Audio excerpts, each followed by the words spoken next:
Have you ever had a dream so alive that it wakes you in the middle of the night, whispering your name? A dream that everyone around you calls impossible. In a quiet village tucked deep in Africa, there lived an old woman named Ma Nyama. People often overlooked her, calling her just the old woman of the village, but Ma Nyama carried a fire inside that no age could diminish.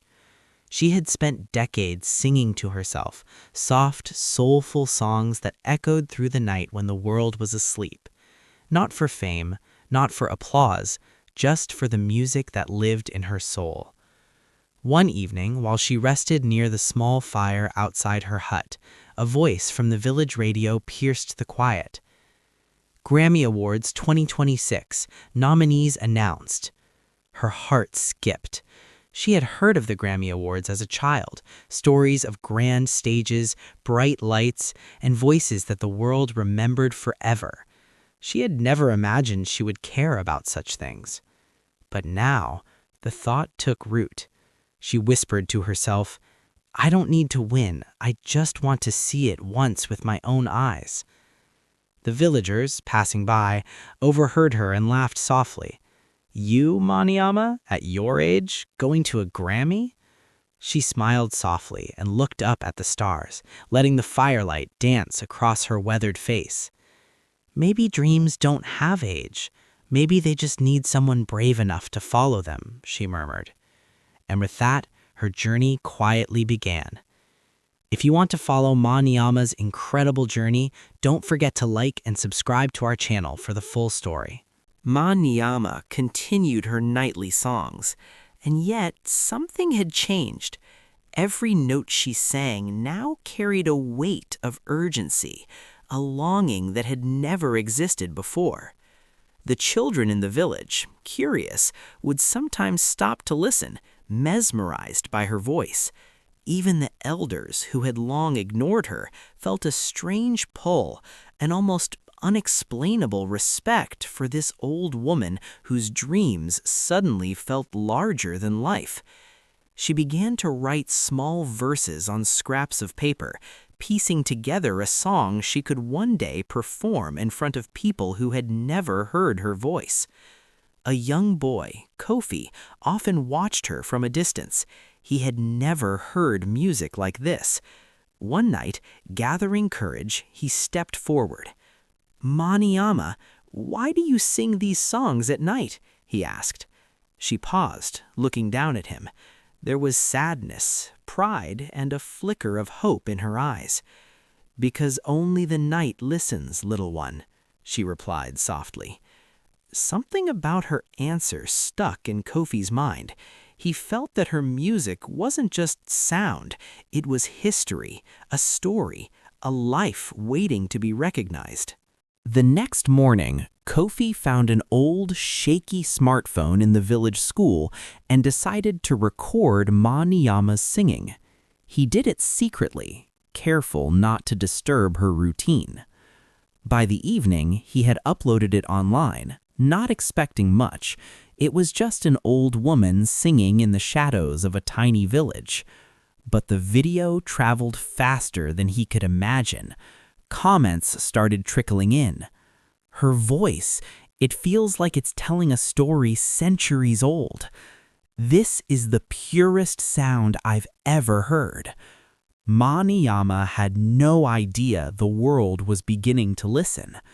For the first time, she wondered, could a dream, dormant for decades, suddenly touch lives far beyond this little village? Not everyone celebrated her talent. Some villagers whispered, some mocked, some wondered why she cared about distant lights and faraway stages. "At your age, why chase a dream that isn't meant for you?" they said. Ma Nyama felt a shadow of doubt. Could she really go beyond her village? Could she even survive the journey?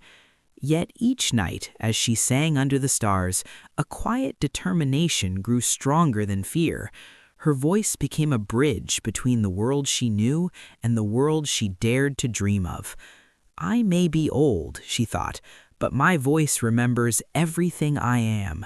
The video of her singing had reached someone important, a small-time music producer exploring undiscovered African talent. He was captivated by her voice, calling it timeless and pure soul. Suddenly, Maniyama's dream was no longer just hers. The idea of Grammy 2026 wasn't fantasy anymore, it was a possibility. Kofi watched her from the side of the hut, amazed. She was still humble, still quiet, but now there was a spark in her eyes that no laughter or doubt could ever extinguish. "The world is finally listening," Kofi whispered to himself, and it all started with one song in the night.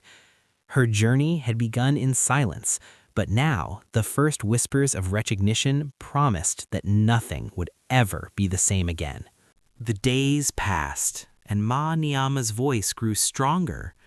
But with recognition came questions. Could she really leave the village?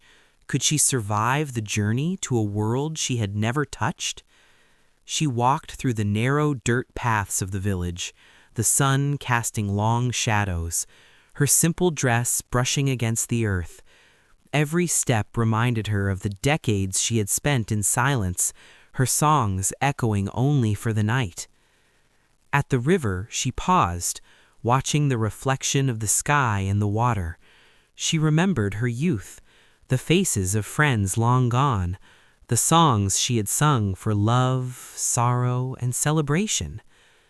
"The world wants me now," she whispered, "but am I ready?" Kofi approached, carrying the phone with the uploaded video. He didn't speak, he just held it out, showing the growing number of views and messages. She saw the comments, "We hear you. We need to hear more."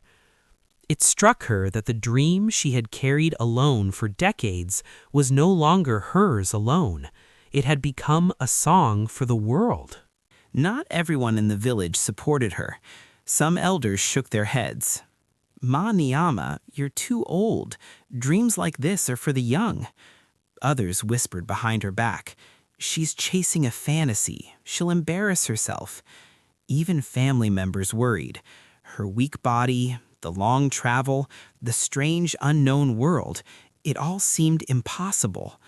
For the first time, Ma Niyama felt the familiar chill of doubt. Could the world that suddenly celebrated her really accept an old woman from a tiny village? She returned to her small hut that night, sat beside the fire, and touched her chest where her songs seemed to live.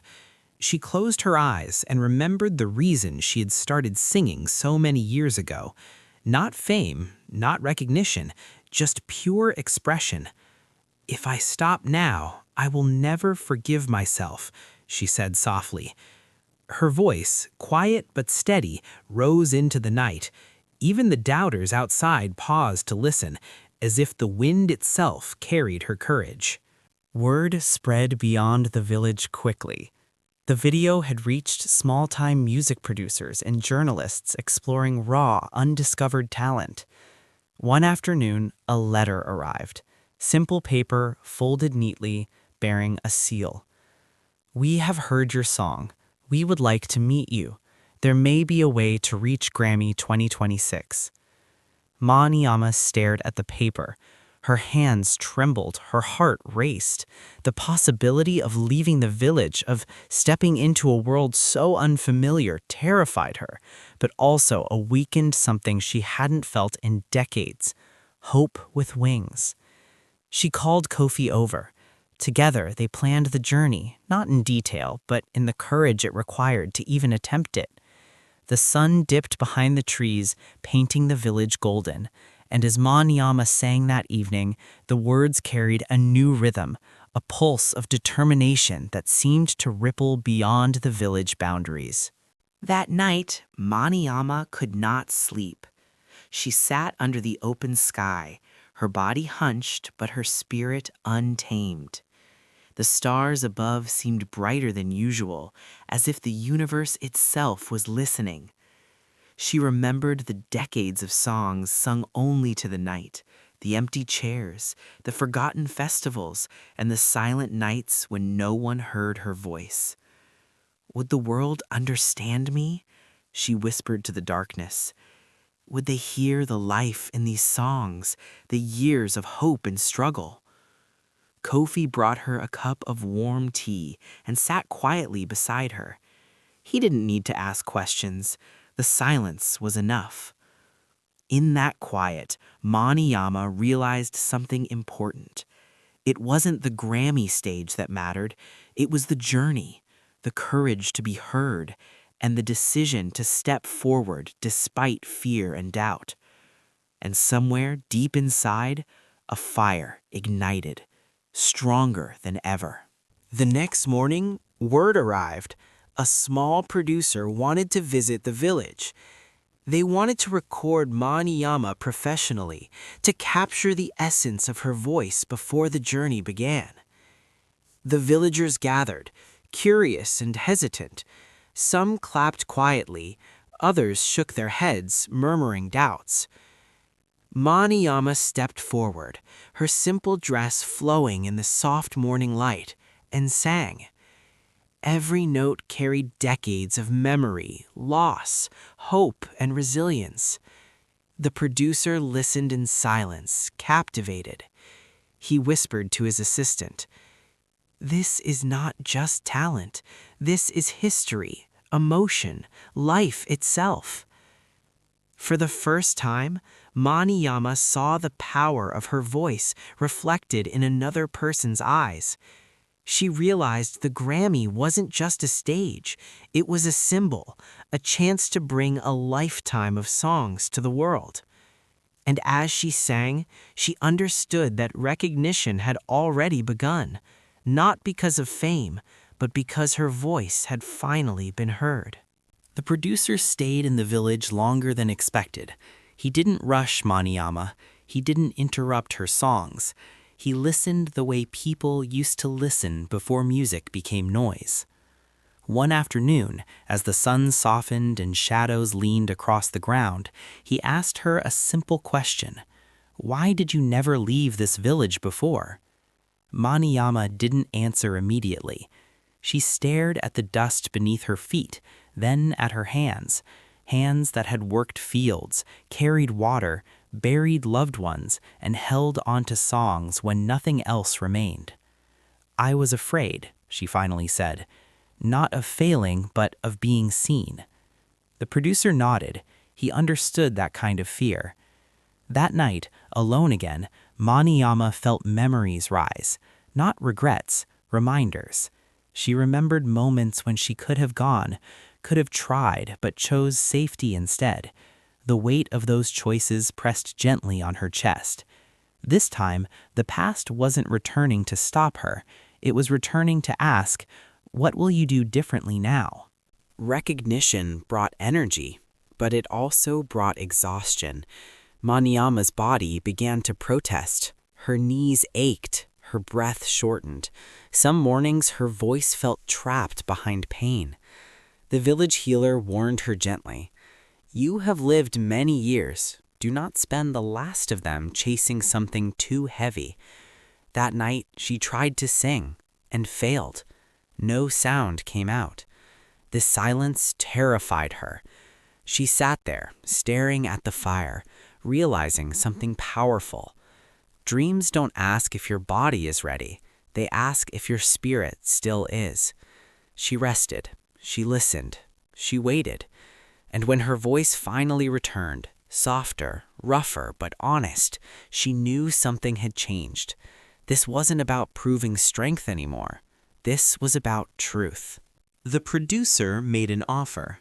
It wasn't fame. It wasn't money. It was a chance to leave the village for the first time and record in the city. The village reacted in silence.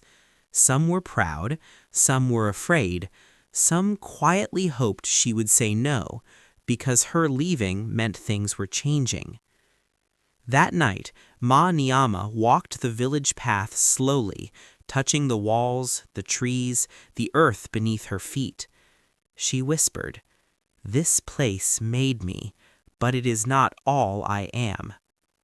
The choice hurt, not because she wanted to go, but because leaving meant honoring a version of herself she had once abandoned.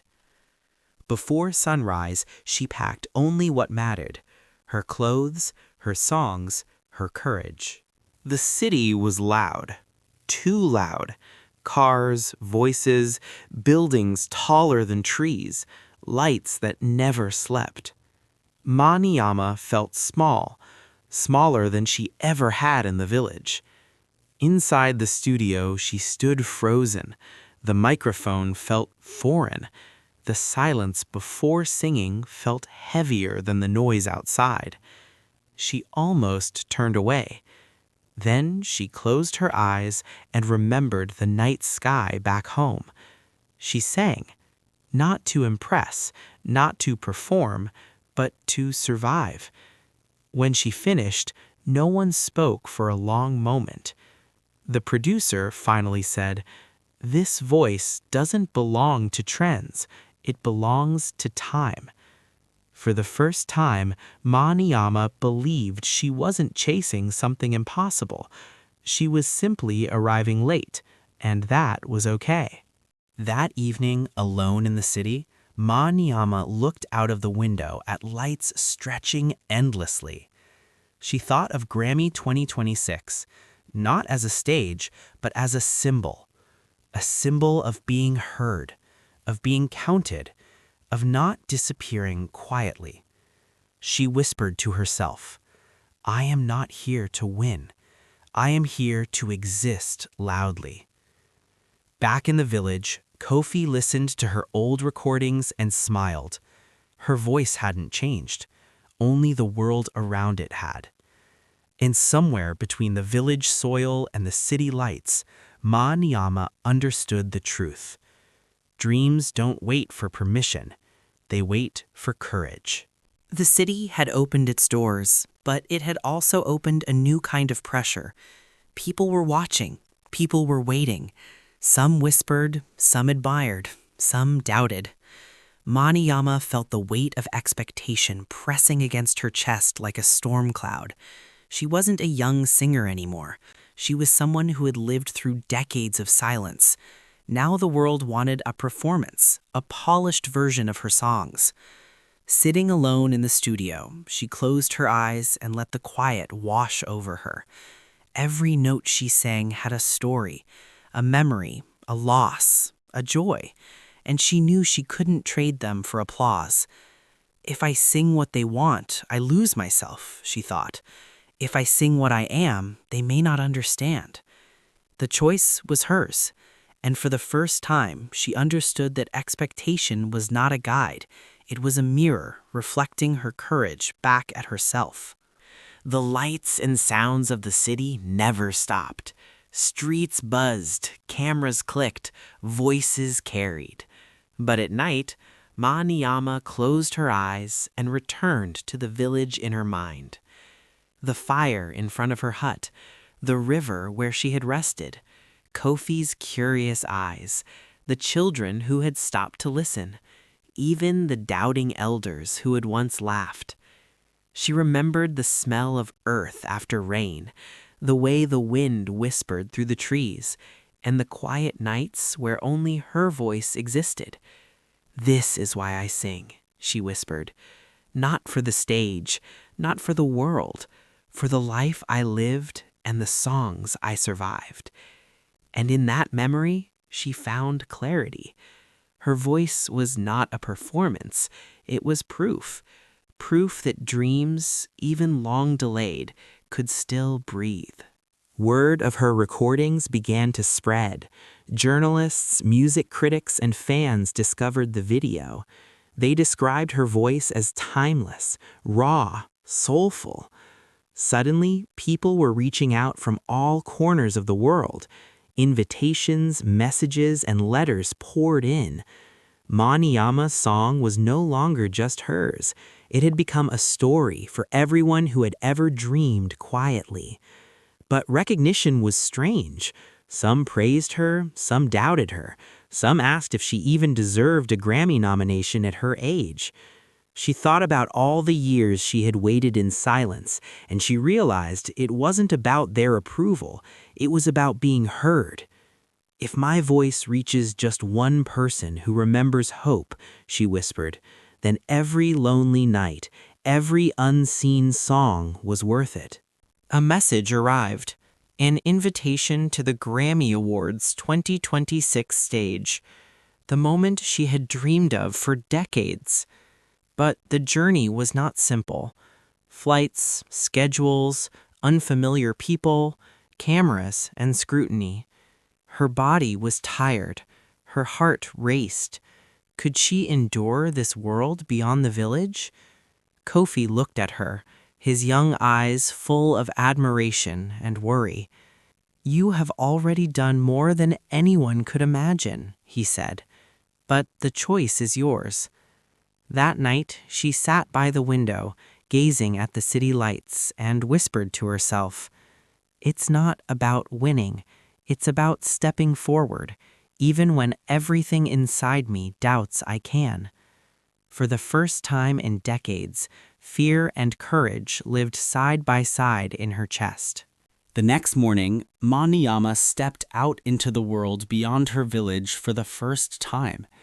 The air smelled different, heavier, brighter.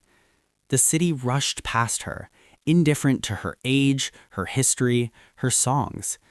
She walked slowly, every step measured, feeling both fragile and powerful. Her simple dress and bare feet were a reminder of where she had come from, and the microphone waiting in the studio was a reminder of what she might become. The producer smiled at her, not as a celebrity, but as a witness to her courage. "You don't have to prove anything," he said. "Just sing." And Maniyama took a deep breath, closing her eyes, letting decades of stories, struggles, and songs flow through her. The journey had begun. The world would hear her, not the performance they expected, but the truth she had lived. The hall was massive. Lights shimmered like constellations hanging too low, cameras floated silently, and voices from every corner of the world blended into a soft, restless hum. Ma Niyama sat quietly, her hands resting on her lap. She did not look like the others. No glittering gown, no rehearsed smiles, just a simple woman wrapped in cloth the color of earth after rain. Around her, people spoke of numbers, charts, and predictions. She listened but did not hear them. Her mind had traveled far away, back to a night when she sang to no one but the stars. When her name was called, the hall stilled. Some were curious, some confused, some leaned forward, unsure what they were about to witness.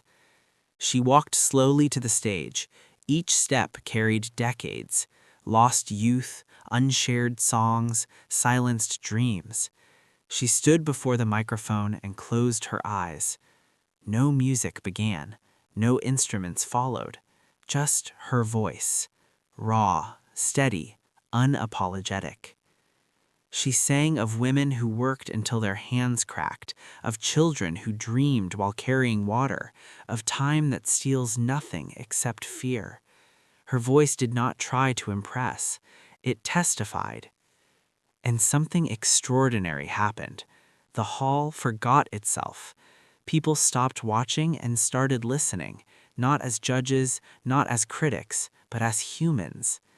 When the last note faded, there was no instant applause. There was silence, the kind that only appears when truth has entered a room. Ma Niyama opened her eyes and smiled softly. For the first time, she knew, even if this moment ended now, her dream was already complete. Later that night, the world would talk about trophies, titles, and winners. But Ma Niyama sat quietly again, her hands folded, her heart calm. Whether her name was called or not no longer mattered, because something greater had already happened. She had walked onto a stage she once believed belonged to others.